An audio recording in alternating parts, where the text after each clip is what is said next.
Salut à tous, aujourd'hui on va parler complexité en programmation, c'est parti. Keep it simple and stupid. Nous les développeurs, nous sommes censés répondre à des problématiques complexes avec des solutions simples. Lorsqu'on se demande à quoi sert le métier de développeur, eh bien je pense que notre métier c'est de résoudre des problèmes. Et il faut que notre principale motivation vienne toujours du fait de résoudre des problèmes. Aujourd'hui, on s'en rend bien compte, beaucoup de gens font du code. Le premier pas est le plus important, et c'est bien d'avoir franchi le cap. Maintenant, je pense que sur la route longue et sinueuse de la vie du développeur, il faut veiller à ne pas s'égarer. J'aborde ce sujet aujourd'hui pour donner un maximum de pistes aux nouveaux et conforter les plus expérimentés sur la voie empruntée. Le fait est que de plus en plus de gens commencent à coder, mais n'ont aucune direction précise de où aller. Tâchons d'apporter des réponses à vos questions. Premièrement, je vais citer une punchline à la Bruce Lee lorsqu'il dit « Je ne crains pas l'homme qui pratique 10 000 coups une fois, je crains celui qui a pratiqué 10 000 fois le même coup. » En programmation, il est intéressant intellectuellement de regarder ce qui se passe autour et de prendre une idée ou deux et de la transposer dans ce que l'on fait. Mais si vous avez une techno ou un langage que vous aimez et qui vous fait kiffer, ne changez pas tous les 2 mois parce que l'autre est mieux, l'autre est nouveau, c'est plus récent, etc. De même, il y a beaucoup d'idées reçues ou de fausses croyances pour les néophytes, comme quoi lorsqu'ils voient un code qu'ils ne comprennent pas, c'est forcément quelque chose d'incroyable, donc c'est du bon code. J'ai même déjà entendu quelqu'un me dire « Eh regarde, moi je fais comme ça parce que c'est trop stylé !» Stylé, vraiment? Tu veux faire du code stylé toi? Parce que moi personnellement je veux juste faire du code qui marche. Donc, par où on commence si on ne sait pas quoi faire? Je vais être totalement honnête. Il faut écrire du code sale, l'accepter, tout en acceptant les retours, les conseils et le faire évoluer, ainsi que vos compétences. Les imperfections sont parfois la meilleure chose que vous puissiez faire. Après tout, Mark Zuckerberg lui-même disait « Done is better than perfect ». Beaucoup de gens sont frustrés par le manque de connaissances et se lancent immédiatement dans la course au copier-coller, que ce soit via ChatGPT ou Stack Overflow. Moi, je vous déconseille, en tout cas, je vous conseille de ne jamais copier un code que vous ne comprenez pas vous-même.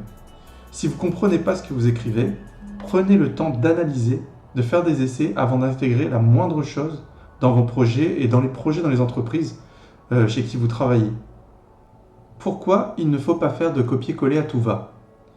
Premièrement, il y a un risque juridique. Lorsque vous copiez du code sans savoir d'où il vient, vous êtes peut-être en train de copier du code qui fait partie d'une application ou d'une librairie qui est sous licence. Et sachez que ces licences ont une portée. Certaines licences, notamment le Creative Commons, imposent que tout ce qui s'appuie sur le CC devient lui-même aussi un CC. Lorsque vous faites cela sur vos projets d'entreprise, vous êtes peut-être en train d'ouvrir votre code source sans le savoir et faire chuter la valorisation de votre entreprise. Et si cela ne vous paraît pas important ou pas utile de faire du propre, attendez un audit pour voir. Certaines affaires sont allées très loin et des sociétés telles que Microsoft sont aujourd'hui empêtrées dans des affaires judiciaires pour des produits tels que Copilot qui s'appuient sur du code source de projet sans avoir crédité les auteurs. Deuxièmement, pourquoi ne pas copier-coller? Parce qu'en fait, rien ne vous dit que ce que vous êtes en train de copier est de bonne qualité. Du moins, si vous êtes un débutant. Ici, je demande maladroitement à ChatGPT un algo de SHA-1 parce que j'avais juste besoin d'encrypter une chaîne de caractères. Forcément, puisque la question est mal posée, vous imaginez bien la réponse. Voilà, alors je vais passer en accéléré, et dites-vous bien que tout ce charabia là, il aurait pu être résumé par ça. Voilà, 4 lignes, si je ne compte pas l'espace. Alors beaucoup de gens se diront « Oui, mais c'est tiré par les cheveux, c'est pas possible ». Dites-vous bien là que le code source de ChatGPT, je l'ai déjà trouvé dans une codebase. Donc il y a quelqu'un qui l'a copié-collé ce machin-là. Et pareil pour les successions de if, sans utiliser les early return, etc. Et j'en passe. Je vous laisse vous renseigner sur ces sujets. Donc moi je dirais qu'en programmation, au final, il y a 3 niveaux de skills. Le niveau 1, résoudre le problème. Parce que c'est quand même la base du métier finalement.